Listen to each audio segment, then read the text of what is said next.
So are you ready for a good review session? A good one? Since you are so excited. Okay.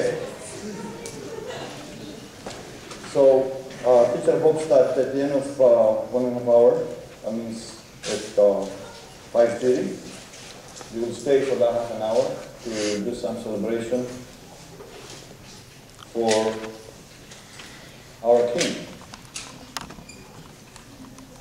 And then, from what it seems like, a lot of people have gone to their places, and we don't have to do another review session in chemistry at 8 o'clock. So we'll be back here at 8:10. Anyone who wants to come, as the announcement had costumes, instruments, we're going to sing and dance, even if we're going to be only 10 people. Most likely there will be some people, but a few. So if you want to come back at 8 and have some discussion, some songs, some dancing, maybe. People will bring their instruments. But starting this lecture, since it is very well felt and known that even in this country, the United States of America, unfortunately, many citizens have not read anything about Martin Luther King, only just about what they hear from here and there. There is a book which is called The Autobiography of Martin Luther King. I've seen hardly any person to really know about that book or have read it. And we're going to talk about why this is happening, and if we don't change that kind of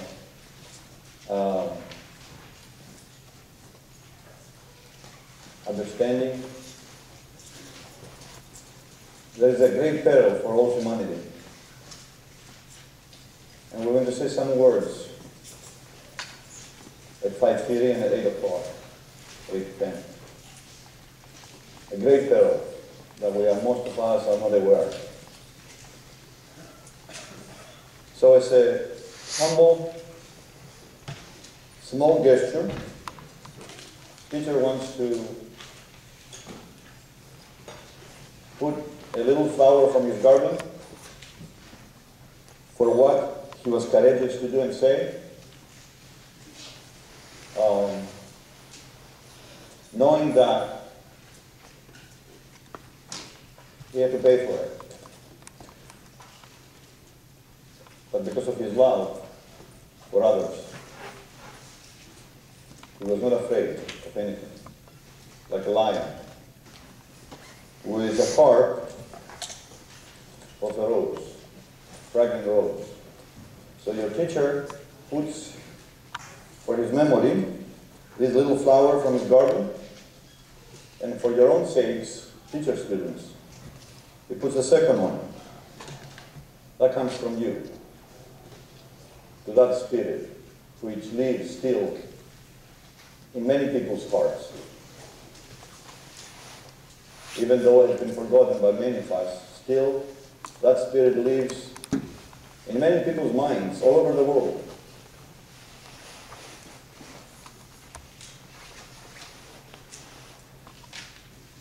And even though teachers in this country who will probably not announce anything about Martin Luther King on Tuesday and the days after, we will just go and do our classes. We won't even mention his name. That is true. Because we say, well, it was celebrated yesterday, it was good, we didn't go to school. But at the same time, that very few teachers will mention a few minutes from their lectures on Tuesday, that is a fact. There will be in every country of this world teachers with consciousness, understanding what happened and what's happening today, and how what is coming up relates to what he did and said. There are teachers in every nation, from kindergarten to the universities, every nation, that they will spend time in their lectures tomorrow and Tuesday And Wednesday, they will talk about Martin Luther King. There are teachers in every nation, and they will be talking in kindergartens and high schools and middle schools and universities. How is that possible? That we, the teachers, on Tuesday, we will not talk about Martin Luther King. We'll just come and start teaching our physics and chemistry and history, whatever, and we'll not even mention his name. How can that be? Why is this happening?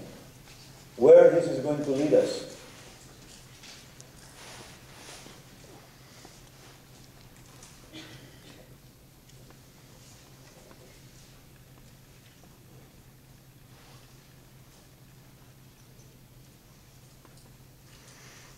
It's another picture. It's a spirit. When you call it, it comes within you, and you become one with it.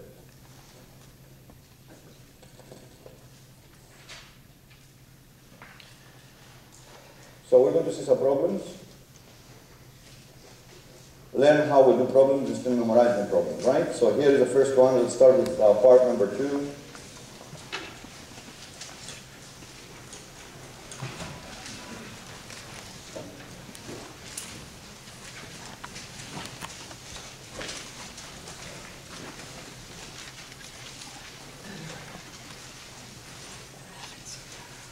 What do? We solve problems to learn to think. And then whenever problems come to our exam, we have a way of thinking to do the problems. Some of these problems might be similar to the exam, maybe totally different. It doesn't matter.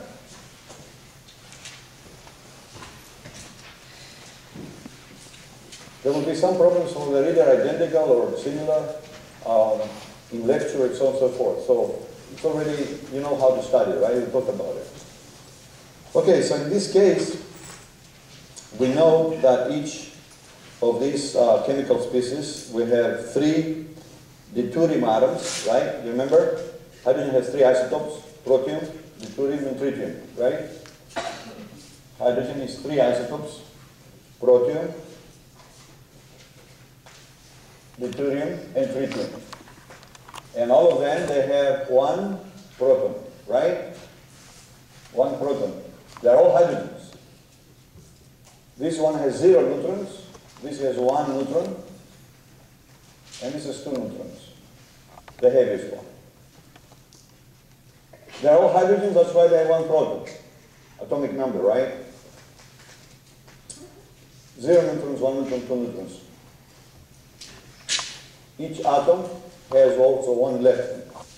When they get together, they give you a hydronium ion, but the hydrogens are not protiums, they're deuteriums.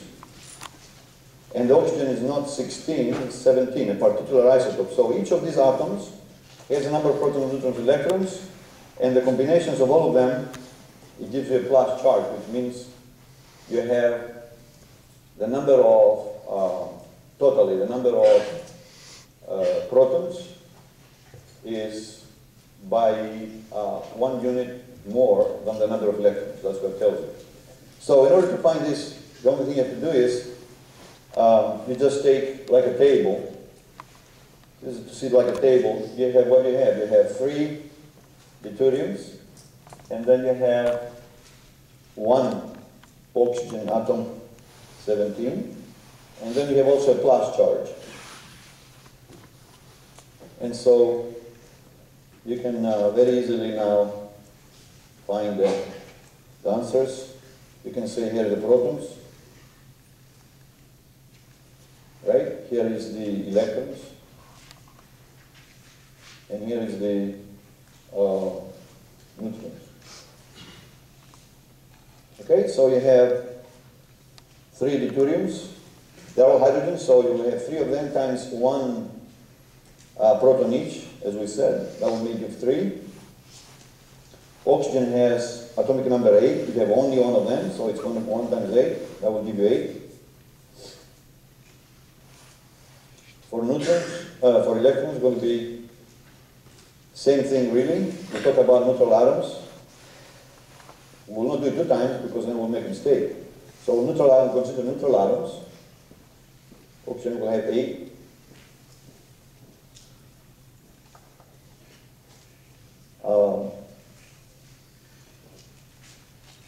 and then we have a plus charge,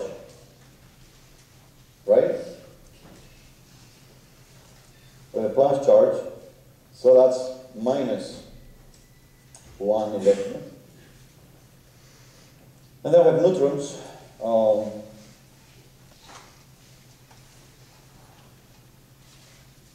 So here will be the total, how much?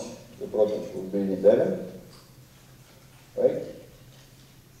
Here will be, electrons will be 10 total. And neutrons will be 3 times 1. The deuterium has 1, as we said. 1 times 9. Where do you get the 9? It's the difference between what? 17 and atomic number of oxygen, right? And that will give you 12 total. And there you go. So the answer should be? The answer should be D. Right? Okay, let's do that one. That one is more interesting. Okay?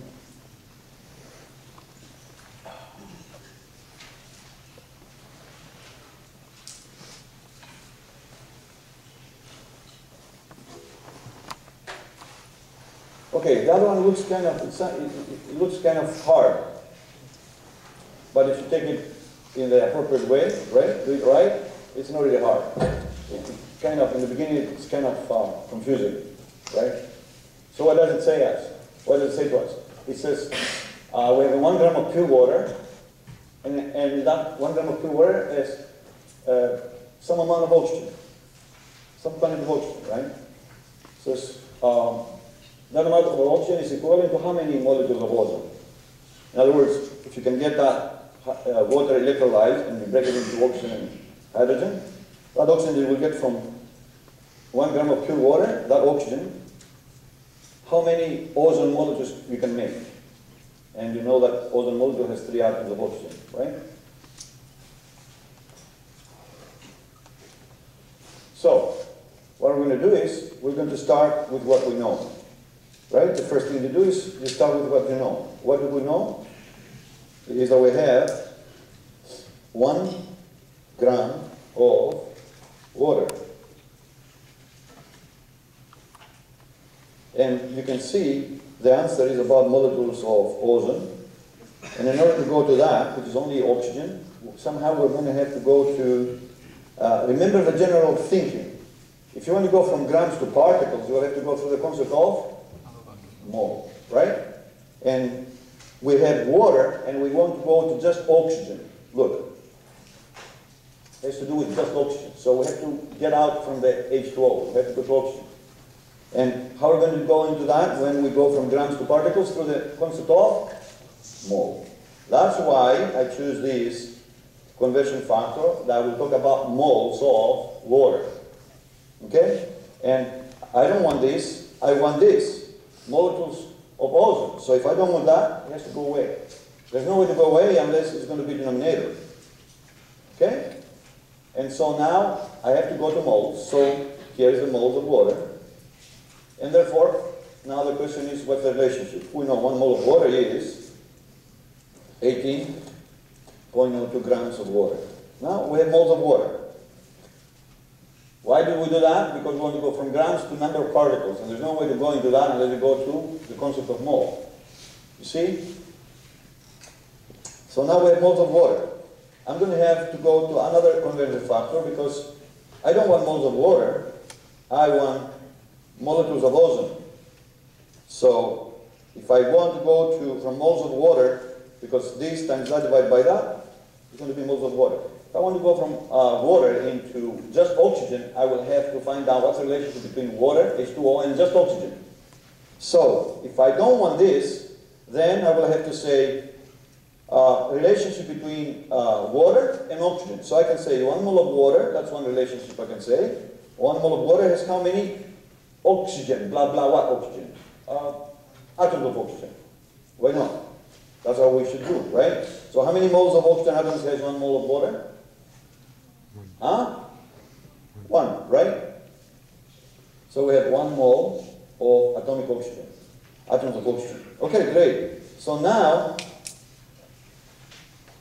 we are from grams to moles. We don't have H2O, we have oxygen. We are pretty close to it now. We are pretty close to it. So we don't want moles of atomic oxygen because we want molecules of ozone. And how will that relate to the ozone we want to grow? Right? So we want ozone here. Is there a relation between moles of oxygen atoms and ozone? Yeah. Yes. Would be 1 mole of ozone. Has how many moles of atomic oxygen? 3. Right? So now you can see we have moles of ozone. 1 times 1 times 1 times 1 divided by 18 times 1 times 3. The whole thing is giving us what? Moles of ozone. But what do we want? Molecules of ozone. So the last thing we need to do is, we don't want moles of ozone. We want molecules of ozone. Oops, ozone. And we know that 1 mole of ozone is how many molecules of ozone? Na. Avogadro's number. I don't have to write it. So you can see now, this goes with this. We have these numbers here. If you put them all together, taking into account the Avogadro's number, you eventually find out that it's 0.0. You find 1.1 times 10 to 22 molecules of ozone. Okay, so the answer should be then E. You see, when you solve problems, there are many ways to do it, and usually as student what we try to do is to memorize. How many things we said in order to solve the problem? Did you notice? Did you notice how your teacher was thinking? Always there is a logical consequence. Why I do every step. I told you why each time I use the conversion factor, and if I use it this way or that way, why? And I told you why I will do this going from grams to number of particles, I will go to moles. This was a continuous way of logic thinking. This is not happening in almost any books around. What is happening is, do as I say to you, like dictatorship. Step 1, step 2, step 3. Just like when you buy a shelf bookcase from Target, you want to put it together, no questions asked. Step 1, step 2, step 3. Why? Don't ask why. 1, 2, 3. No. This is treating our students like computers, not like human beings. And we need to change that kind of teaching, because if we don't, Martin Luther King predicted things, and we're going to see them coming up in the future. We need to change our way of thinking, as Einstein said. We cannot solve our current problems with our today's thinking. The thinking has to change. And in order to do that, we need to start from the way of thinking solving chemistry problems, yes, physics problems, any kind of problems, history problems. We need to change our way of thinking. Instead of treating each other like computers, we need to start treating each other like thinking human beings. Don't you think so? Huh?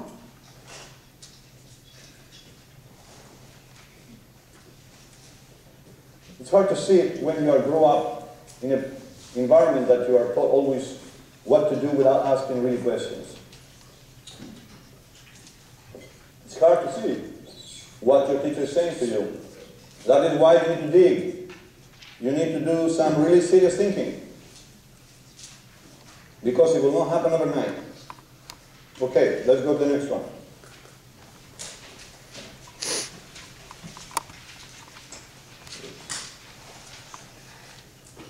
So here we have a solution problem. On Wednesday we have a lecture that will be actually covering quite a few things.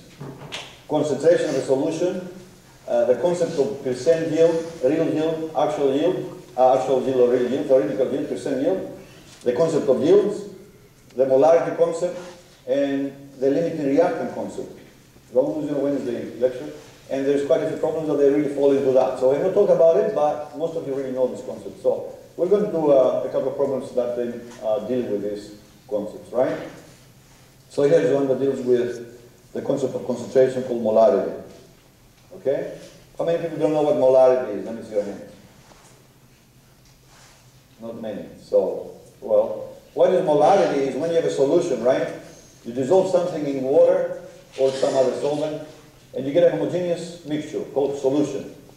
And molarity of a chemical species in that solution is called the number of moles of that chemical species per liter of solution. That's all. That's the definition. Big deal. Right? Number of moles of sugar in soda per liter of soda. That will give you the molarity of sugar. Right? So, by knowing that, really you should be able to solve this.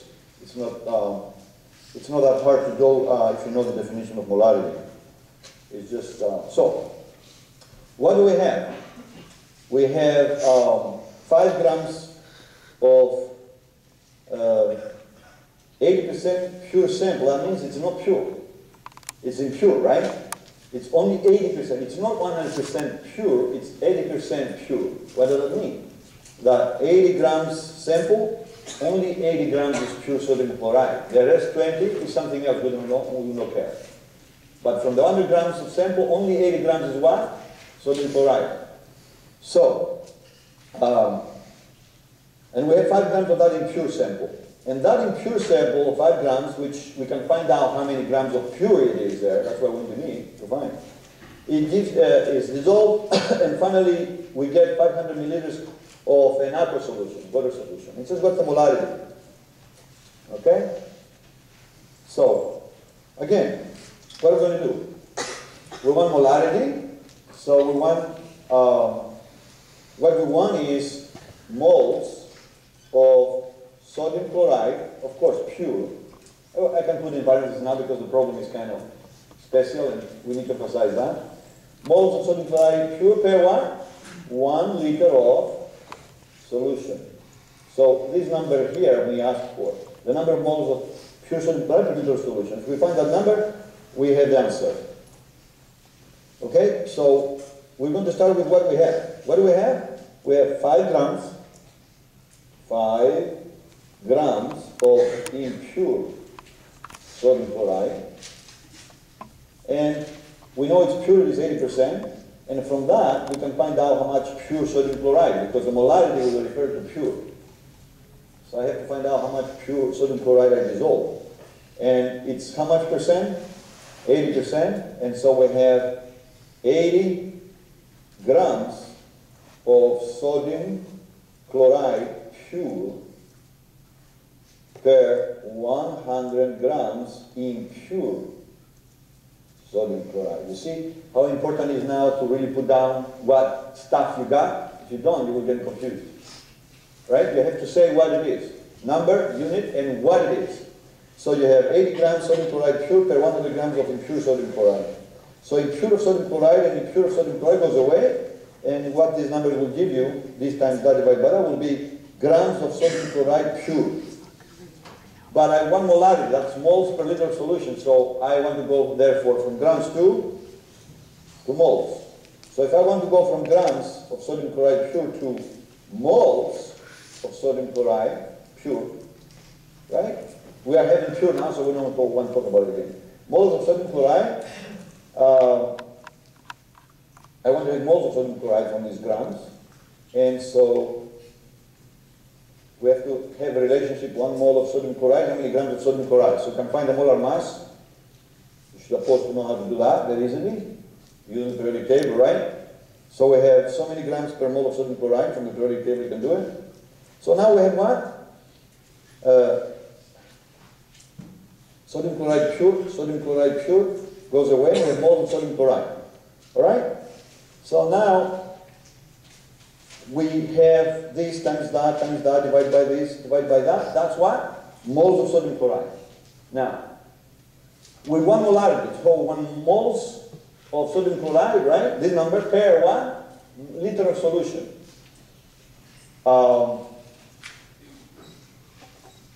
Per liter of solution. You agree with that? So actually what I want to have is a denominator that will say liters of solution. Solution. Yes?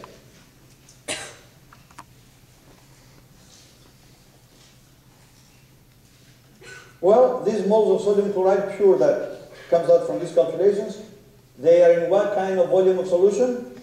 Look at this. 500 milliliters, isn't it?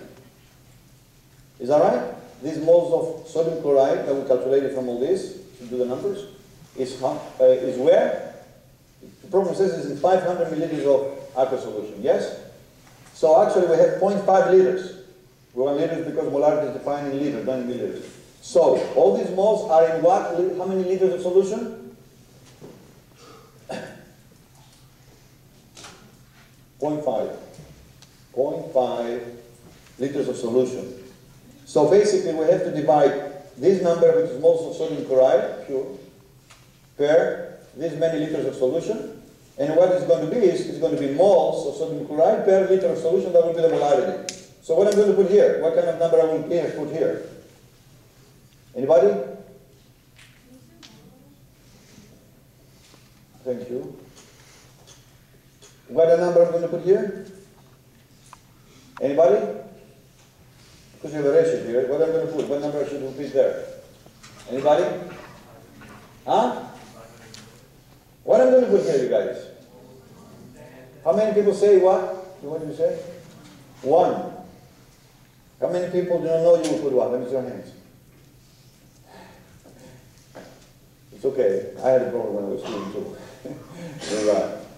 Right? When you want to divide something with something, it's the same thing if you multiply it by its reverse. Right? So if I want to divide by liters of solution, it's the same thing if I multiply it by its reverse. Yes? Because all this is moles of sodium chloride pure. Yes? And if I want to divide that number by liters of solution, it's the same thing multiplied by its reverse. So 1 divided by so many liters of solution. So if you do the calculations and the units, you can see they give you moles of sodium chloride per liter of solution. That's molarity, right? So if you do the calculation, you'll find out that it is how much? What's the answer? Anybody did it? E.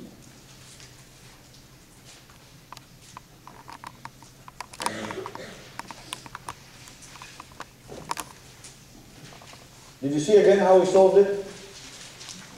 Little by little, thinking logically, right? Using the units. Learn to think. Learn to solve problems by thinking, not memorizing. And tomorrow you will save yourself from big troubles, even when you buy a car or a house, because you will know how to think. How to think.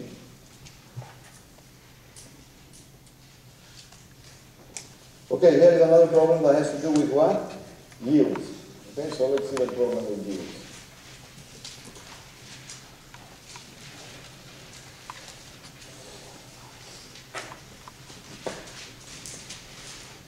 When we do reactions, what we get in the laboratory from certain amounts of reactants, it's always less than what we will calculate by using the equation. Because we have the equation, and if we know how many grams of reactant we used, we expect, according to the equation, we get so many grams, right? But we always get less. And there are many reasons for that. When you get chem to B, the reader chem to B, pretty good stuff. For 5 reasons why you get less. One simple reason you can imagine is when you put reactants, so many grams, they are never pure. There's always some impurity, right? 90-80% pure, 95% pure, 99% pure. When you say, I have 100 grams of sugar, and you don't have 100 grams of sugar, there's some impurities there. They might be small, but there are always impurities. Sometimes many, sometimes less. And that's why you don't get as much as you think, because you don't start with the numbers of reactants you think you have. So always the actual yield, or so-called experimental yield, is less than the yield, that means the amount you get, in moles, in grams, doesn't matter, by using the chemical equation. Yes? Okay.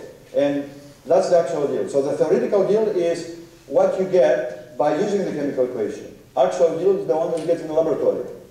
the ratio between the two, always you put the smaller on the top, that will be the theoretical, the actual yield on the top, right? Divided by the theoretical